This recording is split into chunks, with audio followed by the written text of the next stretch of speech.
Hello guys, welcome to another video. In this video I'm going to show you on how to hide your folder in your PC. So the first thing to do is to go to your files or folder you want to hide and right click on it. Go to properties. So you see read only and hidden, and click on the hidden. Click OK. So you see confirm attribute changes, then click apply changes to this folder only and click OK. As you can see, the files here is no more to be found. So now to access the files back, or you need some information on it, go to the tools here, click folder options, go to view.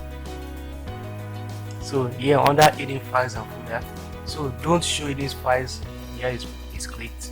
So all you need to do is to click on show hidden files, then click OK. So after I've clicked OK, you see that the files here is back, then right click on it, go to the properties, so and click on the hidden, so click apply changes to this folder only, click OK. As you can see, the files is back. So that's how it is done. If you have any question to ask me and leave it down in the comment section and I'll answer you. You can also help me to share this video to all your friends so that you can learn more. So I'll see you in the next video.